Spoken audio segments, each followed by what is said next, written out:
Hallo, assalamu alaikum, good morning, khushandi, ji ayanu, goeiemorgen, bakhair ragale.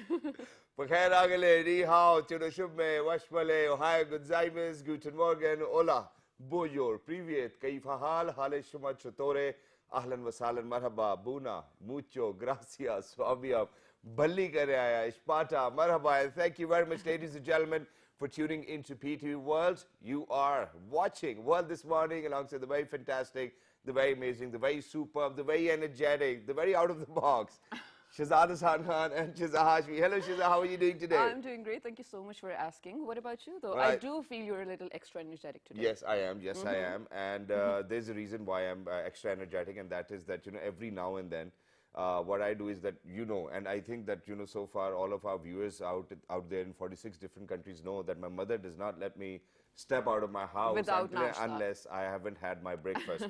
So today I requested her that I really wanted to go to this amazing place, who actually serves some great McMuffins as well. Sorry, I've said it. I think I've given it away as well.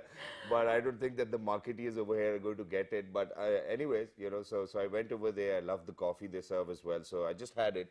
And I'm having a fun day so far. And we want everybody out there to be this energetic. If you cannot be this energetic, at least be a more energetic, a little more than that as well. And please make sure that whatever you had in your head before sleeping last night, you're going to pursue, you're going to follow that dream, and that you will make sure that you're going to reach towards your destiny every single day. As we go by, ladies and gentlemen, we have to work hard. Come on. Absolutely. Yeah, so we need to work hard. Come on, everybody, get out. I think I feel like working out as Yeah, well. that's what I was about to say. So here's the thing, ladies and gentlemen. I know you guys have been reading how it is scientifically proven to, be up early in the morning and then put your day forward as well.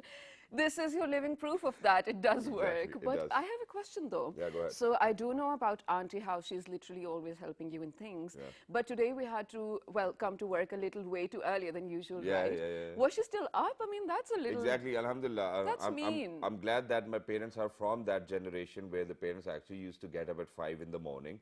And yes, but it's just my mother, ladies and gentlemen. It's not my father. My father's a little more modern, and he likes to wake up late at in the day as well. But I think with my mother, the only this is something which I don't get, how they have spent their entire life together, where my mother wakes up at 5 in the morning and sleeps at 7 in the evening, and that my father sleeps at 2 at night and then wakes up at like somewhat around 10 or 11 in the morning. I think this is a common... And I just cannot figure it out. How have they been married for so long when you have so many things which are not common in your life? So... Would you want to comment on that? I actually do, because it's not just your parents. I feel like a lot of couples from that generation, maybe even mine for that matter. I hope Mama's not watching the show. Yeah. But Shahzad, I feel like with time, of course, now that almost everyone that I know is getting some sort of education and that enlightenment and exposure with that, of course. So they now know how to put their priorities first. Earlier, there was a cultural thing, a sort of an unsaid phenomenon that every woman or a man that had to get married had to adopt. And it's a thing, a Pakistani marriage that we know of. Exactly. That used to happen, but I'm happy things are changing a little bit. I mean, it's funny that now my parents sit together and watch movies and dramas together. And when we ask them, why were you fighting all the time early? And they're like, oh, we just realized things could be better. I was like, why did you take so long to realize? But I think it's a cultural thing I think it's a great thing, and I'm going to congratulate your parents. And, I'm going to ask in fact, request them that please pray for my parents as well, that they get to sit together and watch movies together as well, because they do not have a common time zone. But other than that, Shiza, you very rightly mentioned that, that there's a lot of enlightenment out there. There's a lot of knowledge which people are sharing with us as well. And, when we talk about social media, there's bombardment of information. Oh, yes. And we really need to pick and choose which suits us as well, which is great. And, I think similar were the things when we talk about novel coronavirus back in 2019. When the pandemic broke out, ladies and gentlemen. It was very difficult for anybody to comprehend how the things would be in near future. But now, eventually, after a year's time, we've lost a lot of souls too as well, ladies and gentlemen. But there's this continuous progression within this world. And I think that this needs to go on. We need to learn more. We need to become better from where we were yesterday. And to do that, we really need to ask the experts what's going to be the way forward? Absolutely. And Shazad, do you remember? Because, of course, we didn't have a day off. You and I were doing shows throughout the I pandemic got as like well. 21 days off, and I was actually... That was because you contracted the virus, when my unfortunately. COVID test came out positive, ladies and gentlemen, yes. I know. But here's the thing. I mean, the times were so uncertain, right? And uncertainty is something that raises a lot of fears, of course. And then there was forced isolation in terms of quarantine for a lot of people going on. And just the information, like you said, social media, right? There's disinformation, and then there's misinformation, and no one knew what was the right thing. Because even the World Health Organization would put out a statement one day, and the next day they'd be like, oh, we're not sure of this, maybe this is wrong. And I think it was only natural because like no one expected it, and no one ever probably thought something like this would hit. So, but the fact that as a human race, we were so fast to like actually jump on the conclusions of where it came from, or you know what sort of, if not cured, the I think treatment Trump should did be. a horrible job with that as well. Thank God he's off the table now. Thank God. But yeah, definitely. So it was a time of test for everyone present in the world right now. Unfortunately, we did have to lose a lot of people to this test as well. But like you said, it's the time to ask the right questions to the right people. And the pandemic is still going on, even in Pakistan. Luckily, the cases are low. Do you have a number of how many the cases Exactly. So, ladies and gentlemen, as of 17th of February 2021, you know, the number of cases were 1,275 something. You know, the number of new cases. New cases. Not the number of old cases, and the average was somewhere around 1,100. And you know, I do not want to talk about the death aspect of it because we know that it has been fatal, and we are going through the second wave as well, where there are a lot of cases coming up every single day. But Alhamdulillah, luckily, Pakistan, I think, has been one of those blessed countries as well, where the number of cases is not too high. And I think in these times, what we really need to do is that we really need to be in conversation with people who've actually seen the worst of it. For example, you know, when we talk about US, when we talk about Europe, when we talk about England for that matter, I think people over there have a very closer and a very deep kind of information related to COVID, because they might have seen cases in so much, so many variants as well, and not even variants. I think that there's a certain name for that, ladies and gentlemen, because it has been mutating. I think that's what the right word. And people have been really scared over time as well. But glad, alhamdulillah, we are thankful that now finally that we are in that phase, that we finally got our hands onto the vaccine. You know, obviously it will be given to the frontline health workers in the first place, and then the elderly, you know, 65 and above can actually register. I think Mr. Asad Umar did a great job by announcing that all you have to do is that you have to, you know, type in your CNIC number, whatever it is, and then send it to 1166, and that you will be registered for your COVID vaccination as well. But then, at the same time, then there was this fear because, you know, initially when we had this pandemic breakout, ladies and gentlemen, we had this fear that we don't know what's going to happen. Same is with the vaccine, that we don't know what's going to happen as well. And, you know, there are different sources with different kind of news as well.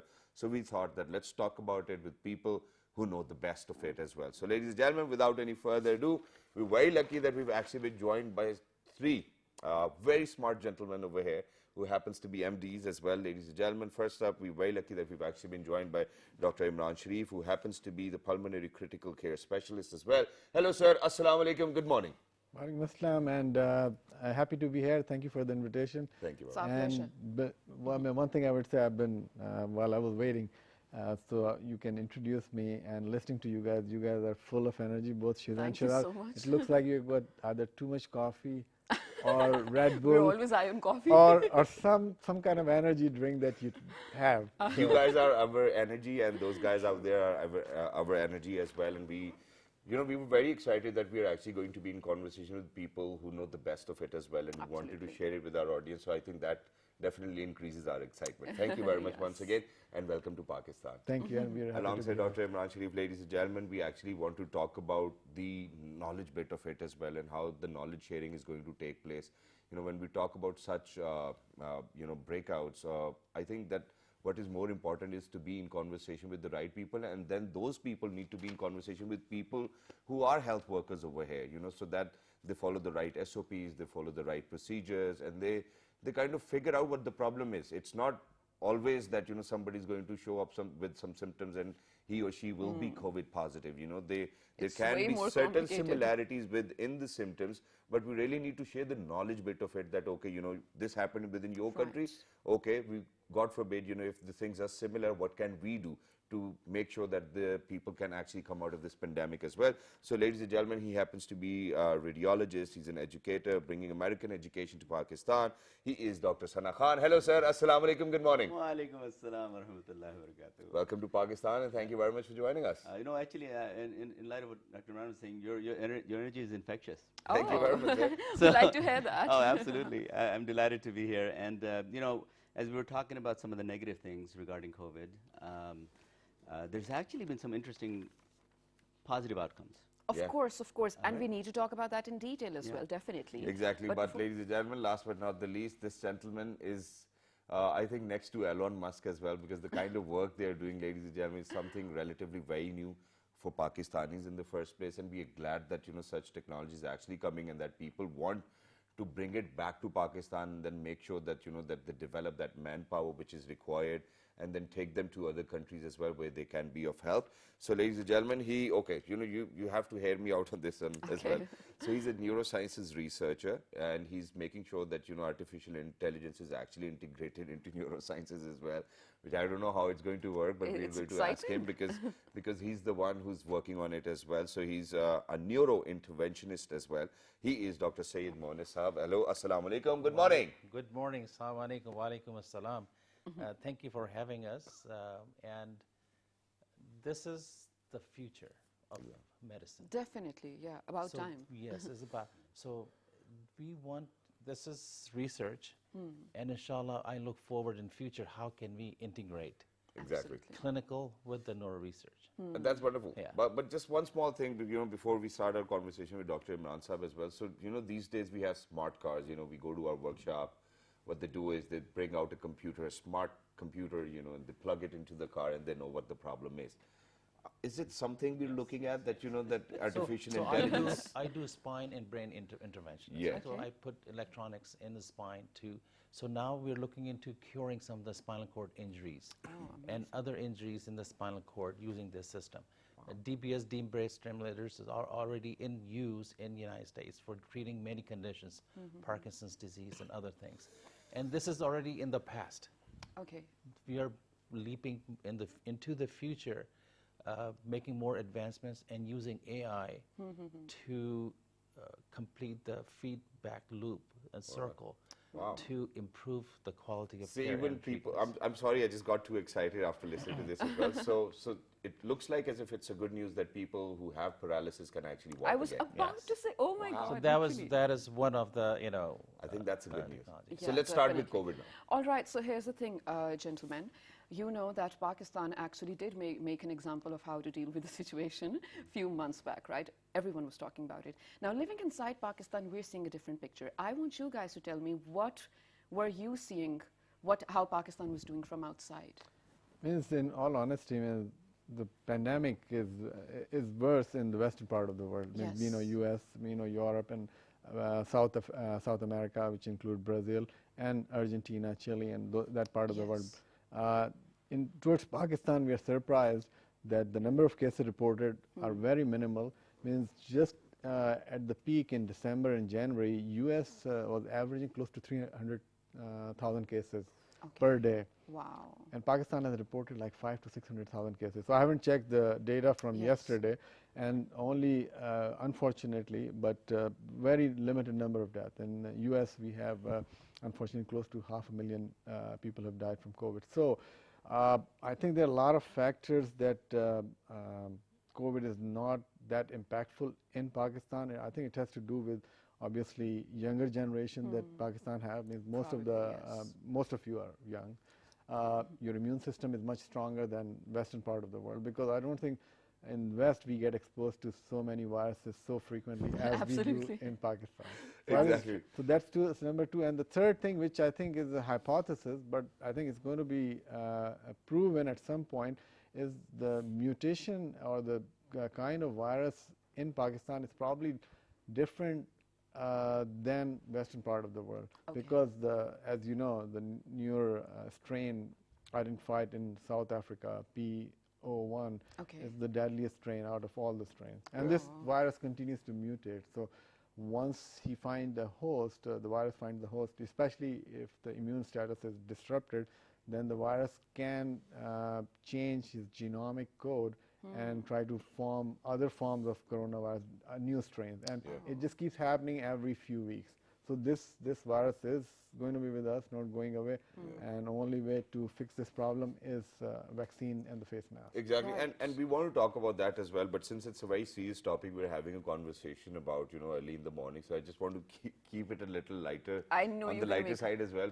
Since you mentioned that, over here in Pakistan, we didn't really see that kind of peak where, how it was in US or, UK or probably Europe or Brazil you spoke about. Is it because of the fact that matti bahut khate hain pura din? There's a lot of pollution, we're Right, so it's- habitual of living in it. The baby's walking, pacifier fell down, picked it up, back in the mouth. Things like that. Do you think that all of these things have played role in making sure that the number of cases will stay low? I think you have a point. Means obviously we're talking on the lighter side, but it all makes sense because just getting that pacifier from the floor, when you've got like 1,000 germs, Everything's there. and you're exposed. And while in U.S. and the western part of the world, it doesn't work like that. If the pacifier goes on the ground, You have to either sterilize it for either 3 it's days. thrown Yeah. or sterilized. You're 100% right. Right. People are just completely go out of control over there. So yes, I think that is playing a role because, in all honesty, I was born and raised here, and I graduated from Dow Medical College. So when I was here, I had no issue. Karachi? Karachi. Wow, very nice. So, very nice. so I had literally never had any issue. When I moved to West, and now I come back over here, I'm not the same person. So my body is completely So now you have a stack of mineral water bottles at your yes, place. that is very but- accurate. But I like how, well, comparatively, I want to say stronger our immunity is. But talking hope about, so. expertise right now, and moving on to Dr. Sana, when the pandemic broke out, I think it was within a few months that everyone was so desperate to get their hands on vaccines. And there was no vaccine initially, right? Because no one was even listening to the experts over here. But I don't want to name it, but our neighboring countries actually have the capacity, and they are on it as well, making millions of vaccines, generating themselves, and then distributing too. I was hoping again, and maybe it was a false hope, that because I know Pakistan happens to have some amazing, amazing researchers as well, some people who have done some amazing degrees to actually work in this area. Do you think we could have the capacity, or we do have the capacity to build our own vaccines rather than, well, spreading our hands? And sorry, before you answer, Shida, I think I'll probably, if I am correct, I think Okay. I'm going to correct you too as well. Yeah. The US is actually holding on to their vaccine. They're not I'm not talking distributing it about, right now. I'm talking about our Yes. neighbors. Well, but also I think you're also hitting on an important point. Yes. Why is it that we in Pakistan are not developing these vaccines? Yeah. Is it, because I know we have the brains. I don't know about the Absolutely. resources though. But look at this.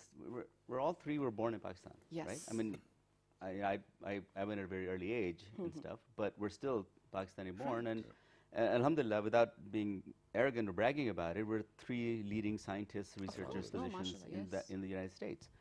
The brains are here. Yes. It's the opportunity. Okay. Right? And the opportunity has to be in education, Yes. right?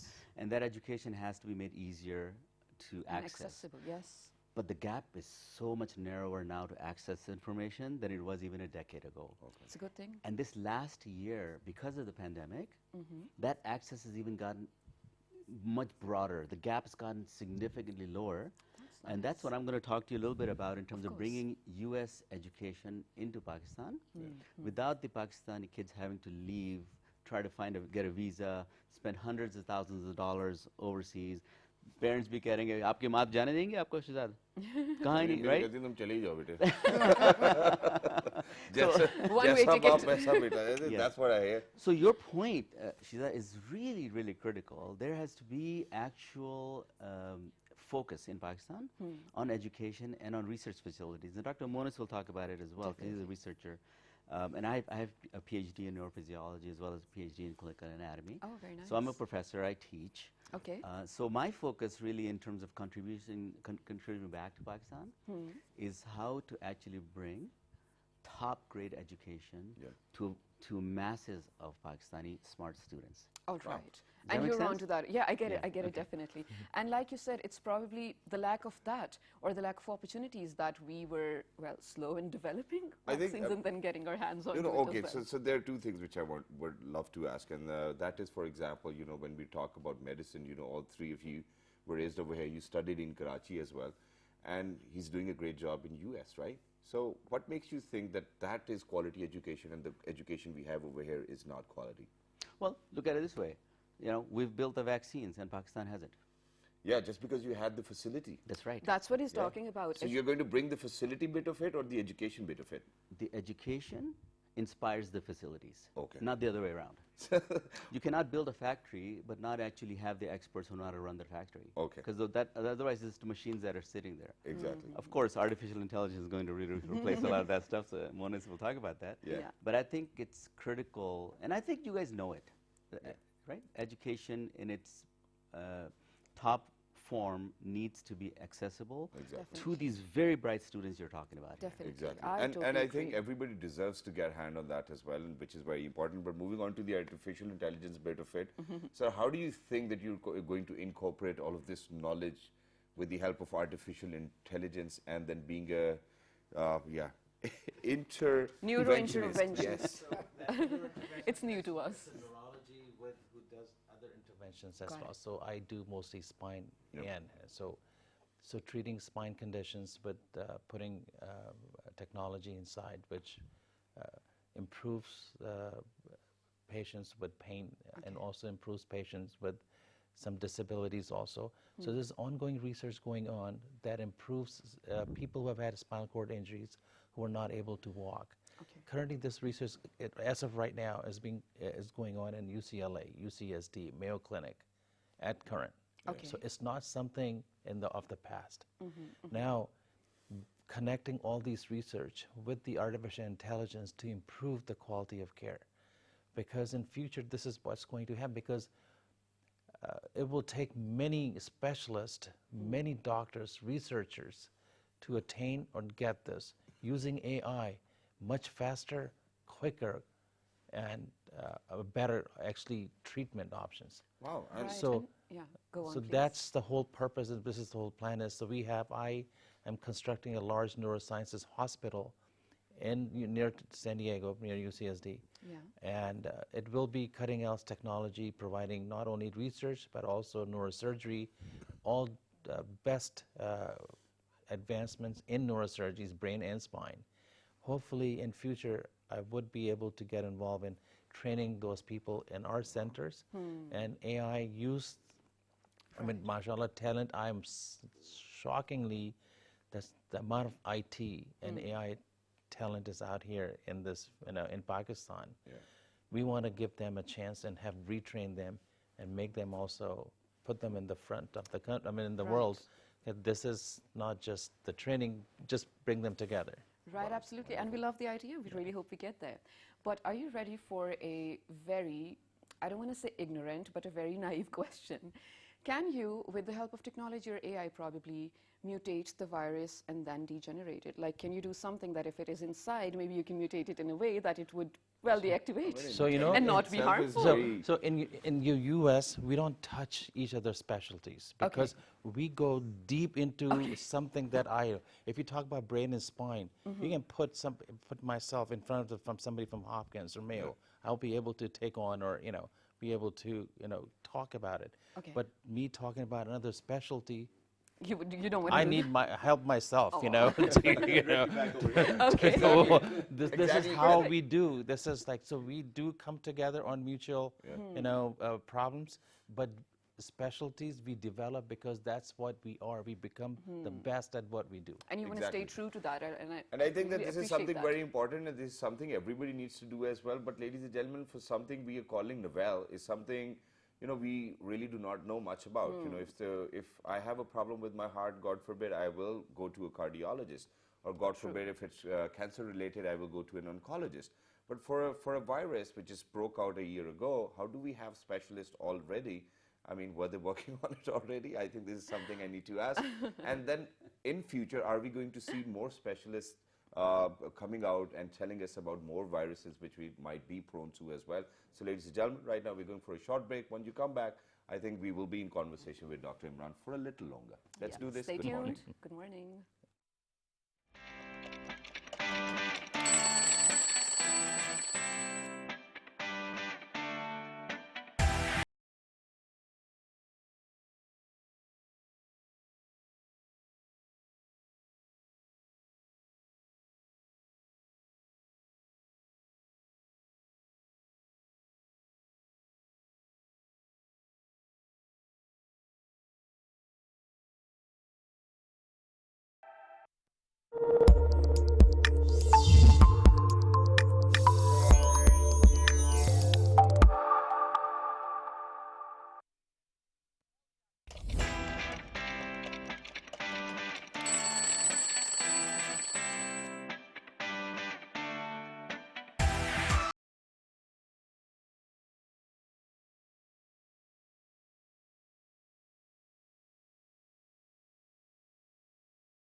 Welcome back, ladies and gentlemen, to Well This Morning with Shazad Khan and Shaza Hashmi. Thank you. Today, we're here to learn, along with you guys, well, the pandemic, you know, coronavirus, unfortunately, is going on for so long, more than 1.5 years now. And so we are in conversation with some experts who Scientists, you know, yeah. people who are actually leading within their fields as well. Absolutely. And Shazad actually had a very interesting question before we did go out on Exactly. a short break. And before we move on to that question, ladies and gentlemen, we actually have a small report on how the current scenario is related to COVID. We want you to go ahead, take a look at it, and once you guys will come back, we want to know whether we should get the vaccine injected or not, or whether there'll be any repercussions to it. And, you know, we will do that. First, go ahead, take a look at the report. Let's take a look. National Command and Operations Center has asked all frontline healthcare workers to register themselves for anti-COVID vaccine administration in the respective areas. Anti-COVID vaccine has been administered to 32,860 frontline health workers in Sindh, 15,949 in Punjab, 1,639 in Khyber Pakhtunkhwa, 1,013 in Gilgit-Baltistan, 651 in Azad Kashmir, 859 in Islamabad Capital Territory, and 252 in Balochistan. Prime Minister Imran Khan inaugurated the vaccination campaign for healthcare workers in Islamabad after getting 500,000 doses of Chinese Sinopharm's vaccine. Special Assistant to the Prime Minister on Health Dr. Faisal Sultan announced that the second phase registration had started. All Pakistanis above the age of 65 can start registration for COVID-19 vaccine by sending CNIC from any number to 1166. Similarly, Minister for Planning, Development and Special Initiatives, Asad Umar, in his tweet said registration had commenced and vaccination would start in March. According to the National Command and Operations Center, 1,048 people tested positive and 26 lost their lives in a single day. The total number of active cases in the country was recorded at 25,747, with 2,115 patients admitted at hospitals across the country. All right, ladies and gentlemen, this was the most important bit which we wanted to share with you guys as well. If you have elderly at your place who are above 65, please make sure that you register, send their CNIC to 1166, or probably log on to names.nadra.gov.pk and make sure that you register and get the vaccine. Yes. Now I have 2 or 3 questions for Dr. Imran, which we're going to move forward with as well, and I think that it's going to pretty much settle the kind of conversation we are having. So number one, sir, we'll be calling it novel, and already we have experts within the field as well, you know, who say that, you know, that they are virus experts, probably for that matter, not saying that they are coronavirus expert, but obviously we need people who specialize more and more as well, where Sayyid Monis Saab was actually saying that we specialize into our field, and since you happen to be a pulmonologist, and COVID obviously having an impact on your lungs is a disease which is related to your field, number one. Number two, who should be getting the vaccine in the first place? What kind of things, you know, because there are a lot of insecurities in our heads as well. You know, when the pandemic broke out, and now when the vaccine is here, everybody's asking question whether to get it or not. So please let us know whether there are any side effects of the vaccine, whether we're going to lose our hair, or we're going to lose our everything, you know, for that matter as well. I couldn't use that term as well, I'm sorry.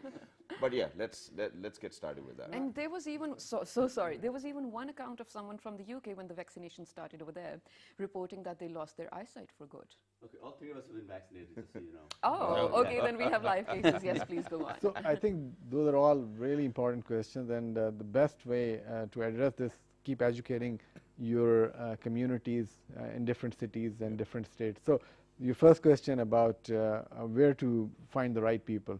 This is a disease primarily affecting the lungs, but because I specialized in pulmonary critical care medicine also, so I see them in ICU, in the emergency department, all different stages of the disease process. So I've seen them in the office, I've seen them in the urgent care, ER, once they get worse, come to the ICU, get on the ventilator. So any pulmonologist will take care of any COVID-related issue. So that's one thing. Okay.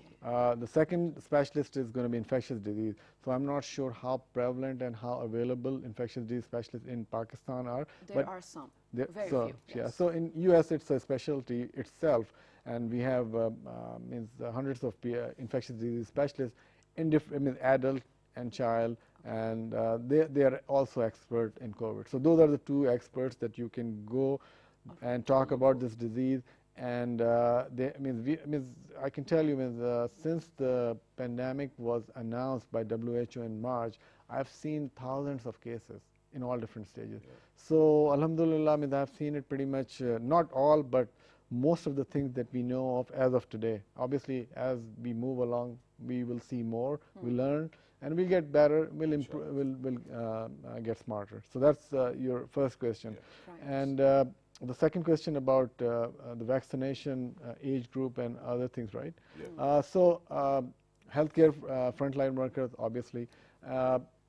What my thought process is you should vaccinate elderly population, and also at the same time people with immunocompromised status or with diseases, because developing COVID-19 infection, the risk factors are age 65, being male, diabetes, hypertension, heart disease.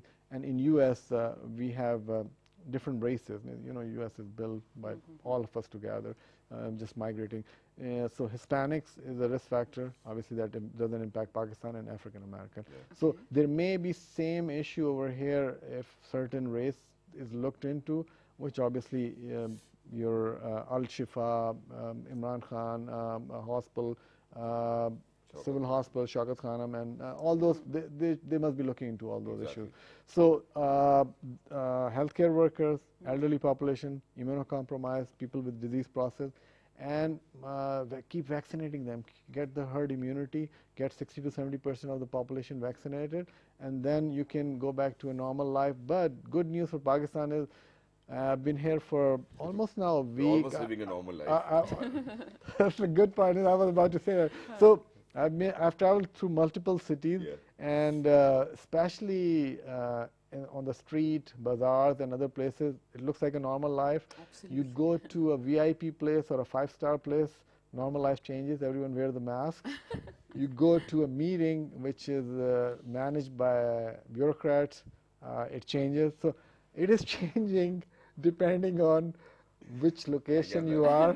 So I'm not sure where are we going in Pakistan. It's confusing, yes, and you're absolutely right about the situation. But isn't it interesting that the demographics or ethnicity actually has to do something with how much the virus will affect you? Like you said, Africa is actually facing this, severely as compared to other parts of the world. Now, coming to the education bit of it, or, well, generally speaking, how to bring the best of the world's knowledge to Pakistan. Dr. Sana, you and I were talking earlier, and you said that I think pandemic brought us a good thing in terms of online education, because we had no other option and we just transitioned. So we have the push now. We are on the start page. What's next? Yeah, so let me just, I was watching this, and let me give you a little bit of advice in terms of who should be getting the vaccine first. Yes, please, please. Really, this idea of 65 and above is important, but the way it should be done is you really should start off with people that are 80 and above. Okay. They're at 600 plus times greater vulnerability than a 30-year-old. So the data is very clear on COVID-19. Okay. We have data from actually more than a year now. All right. And why 80 and above? Because there's a very small number of people. Okay. So your registration will not get overwhelmed. That's manageable. In the US, when they did the 65 plus, even the sophisticated systems we have, our systems got overwhelmed. Okay. The number of people trying to register and running in and trying to get the vaccine. So if you start off with the population that's the most vulnerable, and then the 75 and above is less vulnerable than the 80 and above. Okay. Then go to that. And then go from 75. So if you do it that way, you'll get the people that are the most vulnerable to dying from COVID-19 to be getting vaccinated first without your computer systems getting overwhelmed. Okay. But life expectancy in your part of the country, I think, is way quite higher. high. I've met people 110 or 115 years old walking and driving a car over there. So I think it's different over there. Over here, it's literally hard to find a person who's above 80. That's my point. But they're And the who's most willing to get the vulnerable. vaccine? and who's willing to take it. So you guys know your data, your demographics better than we do. But if it is 65 and above, then so Yes. be it. But in the U.S., we got overwhelmed Right, when they that did makes the sense, okay. 65 and above. So coming back to the education bit, Yes. prior to COVID, and you know, I've been teaching for 25 plus years.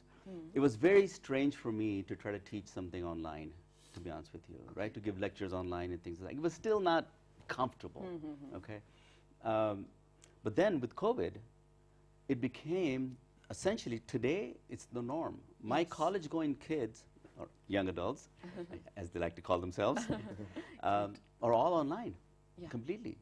And the systems in the U.S., I don't know about Pakistan just as much, but in the system in the U.S., everybody is now used to, whether it's Zoom or whether they have Microsoft, or whatever they might be using, Yes. these systems, platforms, they're now used to actually studying at home, taking tests at home, getting results back at home, right? Or just Now- being at home. Being at home too. Yeah. That may not be the optimum thing because we're still social creatures, Yeah. right? Right. So, however, I think that if you do this hybrid balance, sort of say, right? Okay. So the systems that already been set up in the U.S. for all this education, we can now bring that education to Pakistan in terms of the students being able to learn a U.S.-based curriculum, but and very importantly, having the access to the libraries that we have in our colleges. Okay. Okay. Okay. So we have right now contracted, I would say, an agreement with Santiago Canyon College. It's a community college. Okay. In the U.S., you have a 4-year college degree or university degree. Yes.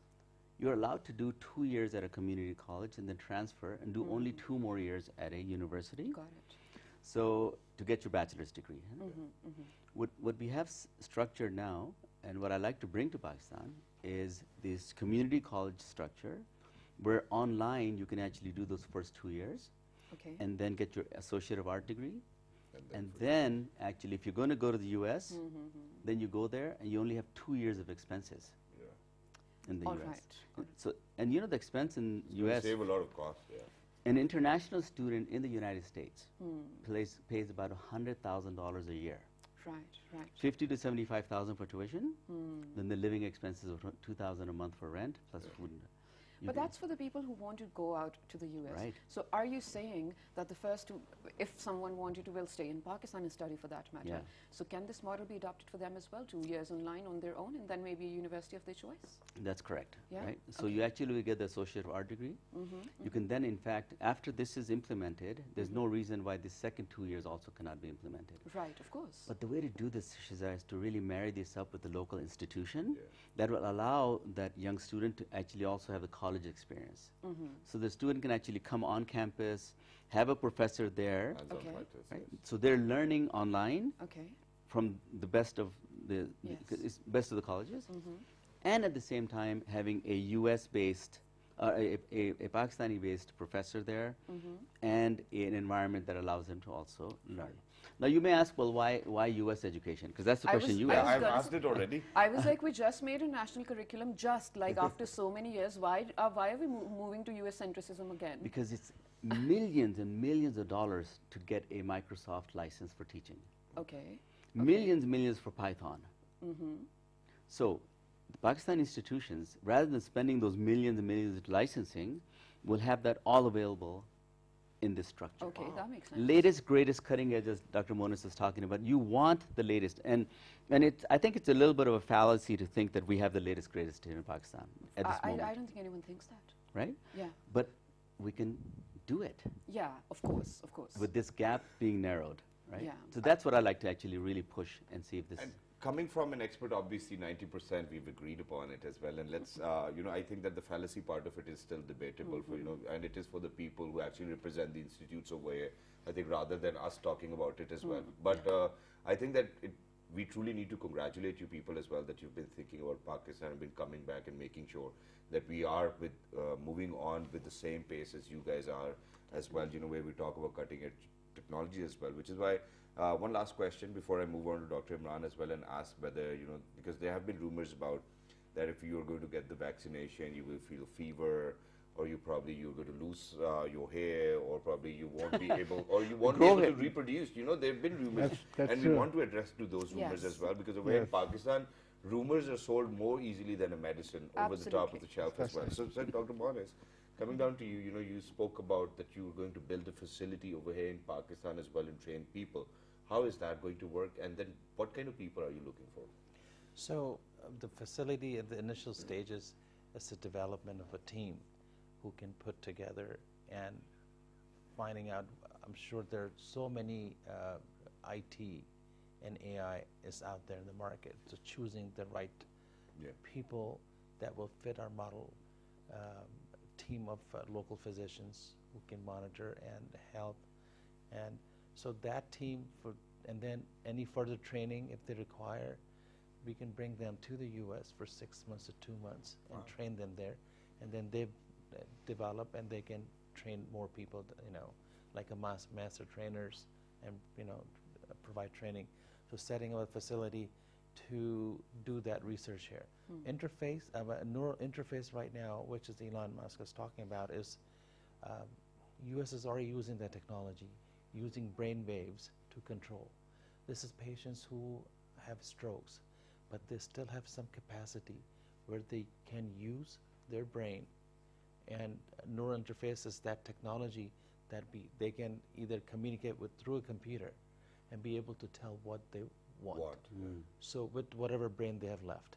Okay. So that is the technology. This has been going on, and now this technology has already been established and being worked at.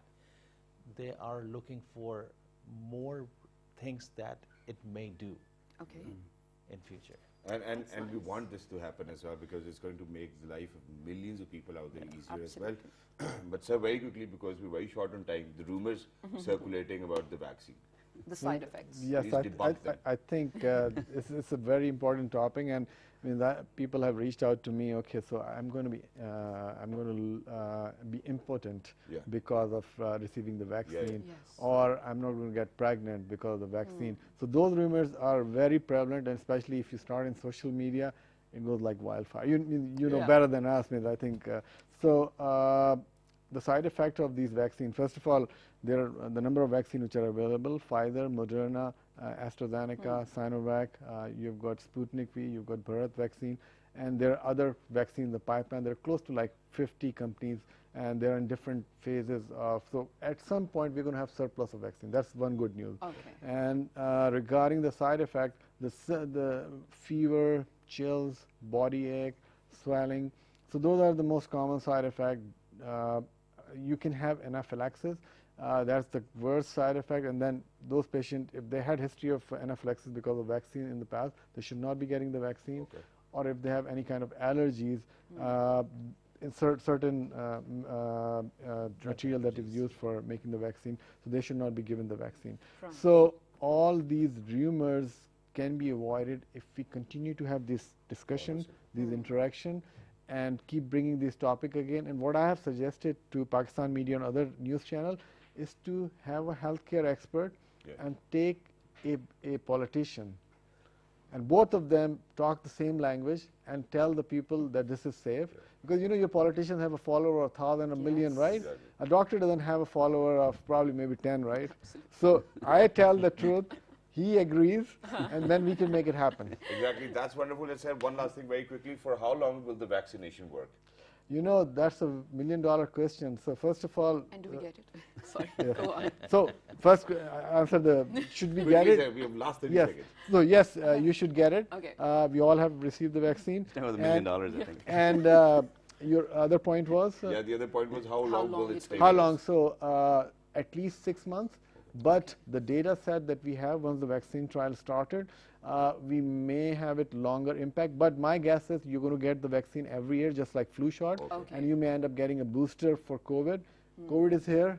COVID will stay with us. So let's take care of him. All right, Let's- wonderful. I like Thank you that. very much, gentlemen, for being with us. Lovely to be in conversation early in the morning. Pleasure. You know, quite an insightful program, ladies Right? and gentlemen. We are, I cannot disagree. at all as well. But for everybody who's out there, ladies and gentlemen, the point is, please make sure that you get the vaccine. Absolutely. 2nd of March, the second phase starts. You have to send your CNIC number to 1166 to see if you're eligible, and if you are, they'll send you all the details. Ladies and gentlemen, if you still have any questions or any sort of feedback regarding this, write us on our Facebook page with the name of World This Morning. On Twitter. World This Morning without a G. On YouTube. YouTube, you look for PT World, then the most viewed show on PT World is World This Morning, alhamdulillah. Yes, and the repeat of this one, you may catch 5 that. past midnight, ladies and gentlemen. Till the next time, look after yourselves. Make sure that you follow all the SOPs in place. Allah Hafiz. Good morning. Good morning. Thank you very much.